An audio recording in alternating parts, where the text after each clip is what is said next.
The taxi slowed in front of my house, and for a second, I thought the driver had the wrong address. A moving truck blocked the driveway. Strangers carried boxes through the front door I had painted myself last spring. A bright red sold sign leaned against the mailbox. My heart stopped. Standing on the porch was Harper, my wife of 9 years, smiling at a man in a suit. He handed her papers and shook her hand. I opened the door and stumbled out with my crutches. "Harper," I called. She turned, startled, then frowned like I was ruining her moment. "Daniel, you shouldn't be here," she said flatly. "We sold it. You were gone too long." I laughed, thinking she was joking, but the laughter came out broken. The movers didn't even look at me. They just kept working. "Where am I supposed to go?" I asked. She shrugged. "You'll figure it out." The wind lifted her hair while she turned away. That was the moment I realized I'd come home to nowhere. My name is Daniel Ross, and that was the day I learned what love looks like when it stops pretending. A few months earlier, life had seemed steady. I was 37, working construction for a small company that built homes from the ground up. Hard work, but honest. Harper managed our bills and always said she liked that I was dependable. We lived in that old 2-story place I'd spent years fixing. New paint, new deck, everything done with my own hands. We used to laugh on that porch after long days, sharing takeout and small dreams. Then things started changing. Harper began talking about living bigger, about people who actually had ambition. When I told her we were doing fine, she smiled thinly. "You worry too much, Dan." I didn't know that was the start of losing everything. Harper joined a local women's social club downtown. Suddenly our evenings were replaced with wine nights and picture-perfect selfies. Her new friends wore heels and talked about travel plans. I showed up once with her and felt like a stain on a white carpet. They laughed too loud, smiled too sharp. Harper started dressing like them. Expensive dresses, new perfume, hair appointments that cost more than my week's pay. When I teased her gently, she rolled her eyes.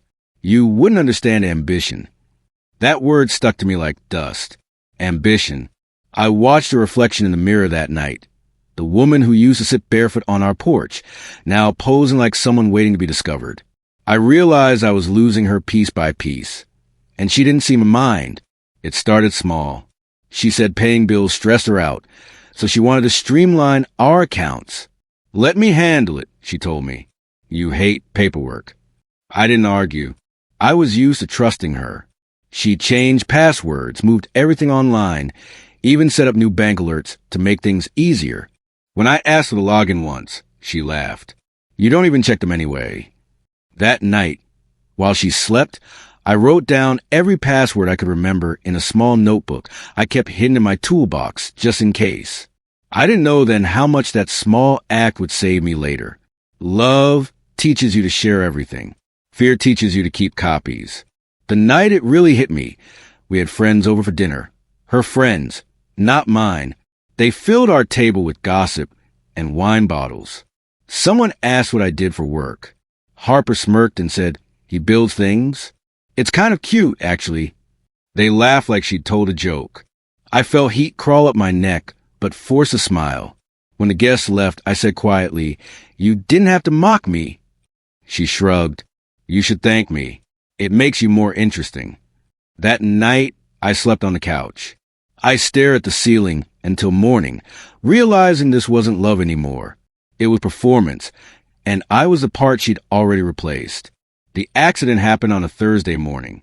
I was working on a roof, nailing down shingles, when the board beneath my foot cracked. There was a shout, the world flipped, and then pain like I'd never felt. I woke up in a hospital with my leg in a cast and my shoulders strapped tight. Harper stood by the bed, arms folded. Her first words weren't, "Are you okay?" They were, "Is the insurance up to date?" I managed a weak nod. She sighed with relief, then smiled for the nurse. "He's lucky," she said. "He's always so careful." I closed my eyes and told myself she was just in shock. I didn't know that her first question would tell me everything about where her heart really was. The days in the hospital blurred together. Painkillers made time melt. Harper came less and less. When she did, she scrolled through her phone more than she spoke. One afternoon, a nurse smiled and said, "You have a beautiful wife. She must miss you." I forced a smile.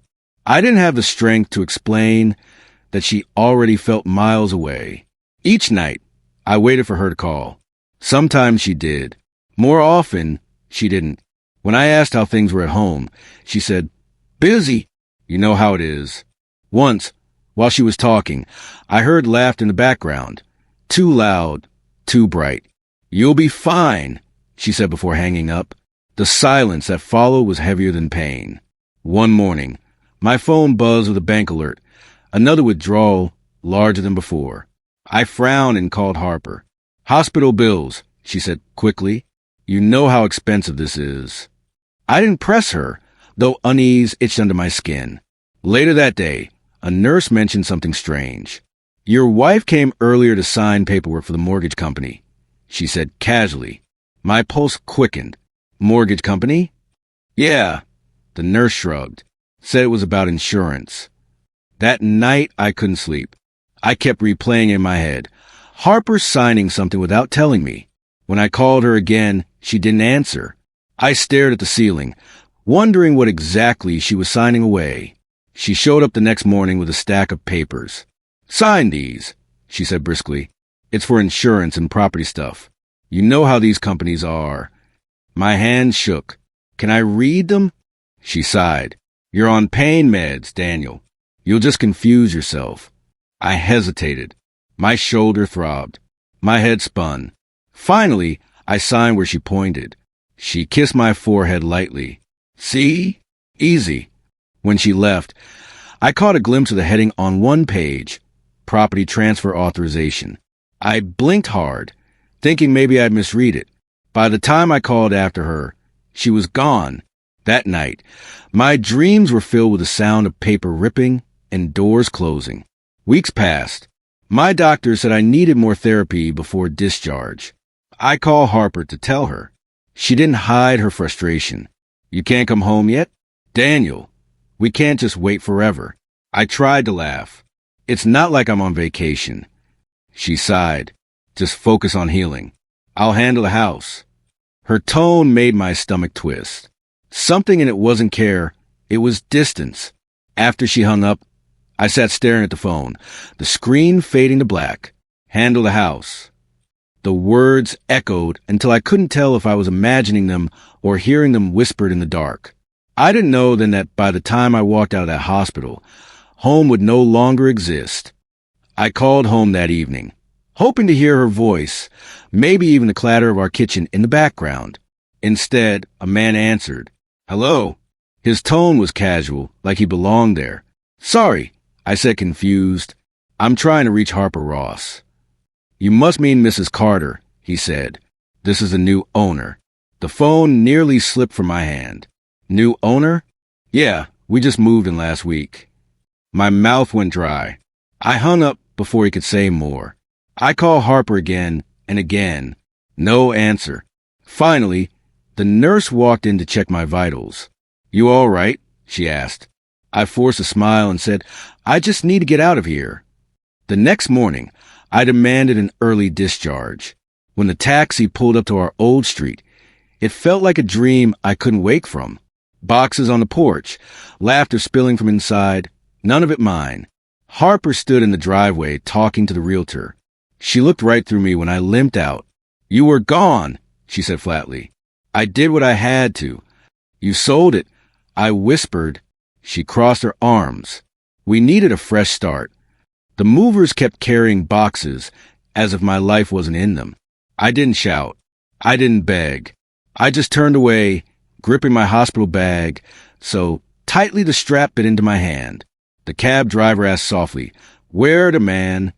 I stared down the road and said, "Anywhere but here." The motel smelled like bleach and damp carpet. The walls were thin enough to hear the couple arguing next door. I lay on the narrow bed, staring at the spinning ceiling fan. Everything I'd built was gone. Even my tools, my clothes, my memories, packed into boxes for strangers to unpack. I thought about calling her again, asking why, but what answer could make it right? Around midnight, I whispered to the dark, "She sold me with a house."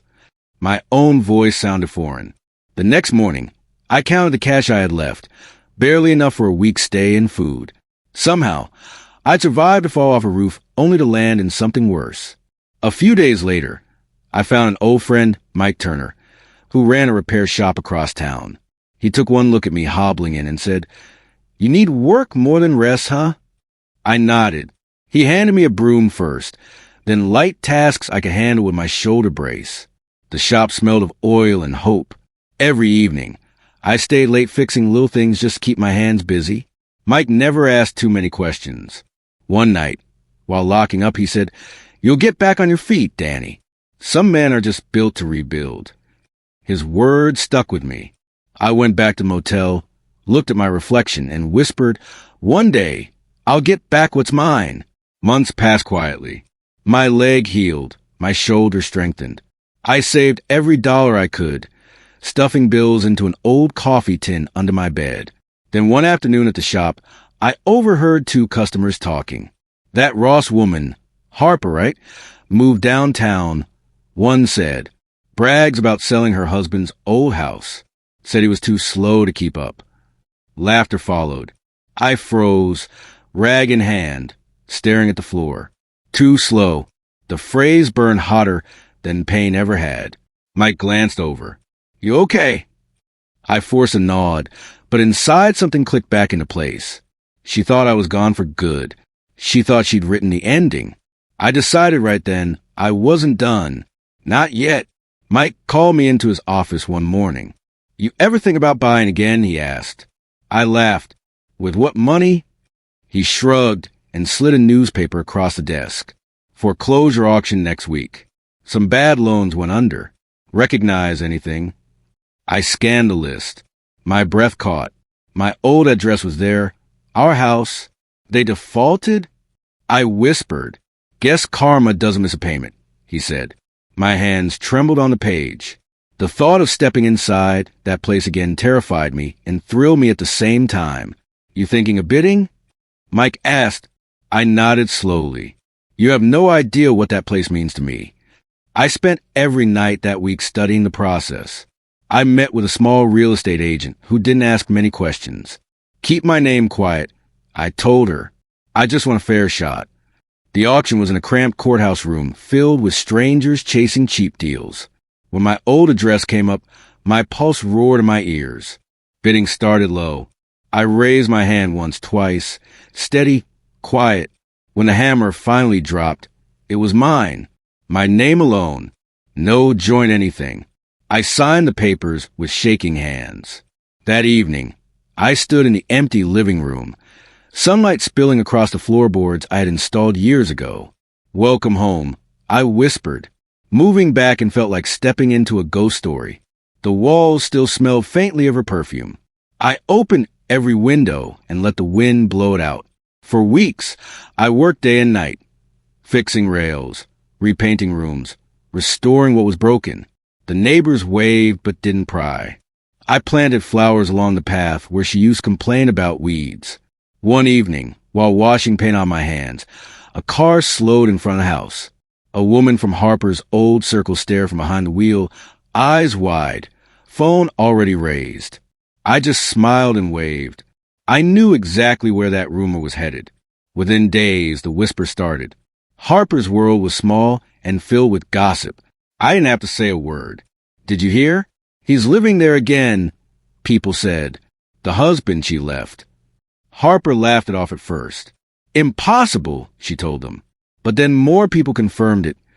Neighbors, friends, the realtor who had handled the sale. One night, my phone buzzed with her name. I stared at the screen until it went dark. I didn't answer. Some calls don't deserve closure.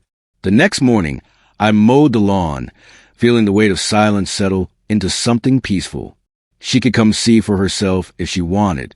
She did. A week later, a sleek car stopped in front of the house. I recognized it immediately. Hers.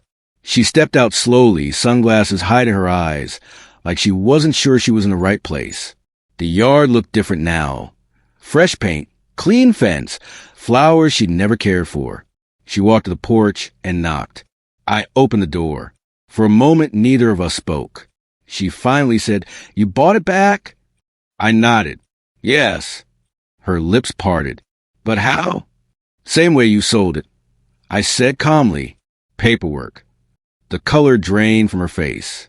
She tried to smile, failed, and whispered, "I never thought you'd—" "That's the problem," I said. "You never thought I would." She came back the next afternoon, pretending it was casual. "I was just driving by," she said, though she was dressed like she'd been preparing for this. I opened the screen door. "You can come in if you want." She stepped inside and looked around. Everything gleamed. The wood floors, the sunlight through new curtains, the smell of fresh paint. "You fixed it up," she murmured. "Yes," I said. "It needed care." She circled the room like a stranger in a museum. "You bought it back without telling me?" "It's not something I had to tell you." Her eyes darted to mine. "You're angry?" I shook my head. "No, Harper. Anger burns things. I rebuild." She had no reply, just silence heavy as dust. By the end of that week, everyone knew. Harper's friends, the same ones who once called me the nice, simple husband, whispered behind her back. At brunches, they giggled. She sold her man's house, and he bought it again alone. Her reputation cracked. Piece by piece. Invitations stopped coming. The woman who once loved being seen now hid behind tinted car windows. I didn't gloat. I mowed the lawn, painted the porch, waved at neighbors. Sometimes I'd catch her car slowing down at the corner, engine humming like a heartbeat she couldn't silence. I'd pretend not to see. That was the best kind of revenge. Quiet, honest, lived in peace. She came once more near sunset. I was fixing the fence. She stood there, pale, hands twisting together. "Can we talk?" I leaned on the post. "Talk." Her voice trembled. "I made mistakes. We both did. Maybe we could start over." I looked at her for a long time. "You didn't just sell a house, Harper. You sold a life. My life." Tears slipped down her cheeks. "I thought you'd understand." I nodded slowly. "I finally do." She placed a small set of keys on the fence post, the one she kept all this time. Then she walked back to her car without looking back. The sound of the engine fading felt like the closing of a chapter. The house became something new. I turned the spare room into a small workshop, filled with tools and the smell of sawdust. I framed photos I'd almost forgotten, my parents, my old crew, simple days before ambition turned sour. On weekends, Mike stopped by with coffee. "Feels different here now," he said. I smiled. "It's lighter." One evening, I hung my mother's photo in the hallway. Harper once called it too plain. It looked perfect under the warm light. I sat on the porch afterward. The air soft with summer. For the first time in years, silence didn't hurt. It healed. Months later, a neighbor walked by while I trimmed the hedges. "You ever think of selling again?" he asked. I laughed quietly. "No. Some things you only lose once." He nodded and moved on. I stood there a long time, watching the sunlight slide across the porch rail I'd built with my own hands. The garden swayed, bright and alive. Every board, every nail, every breath of this place was mine again. She had sold the house, but I bought back something she could never own: peace. And as the evening breeze moved through the open windows, I realized that was all the home I'd ever needed.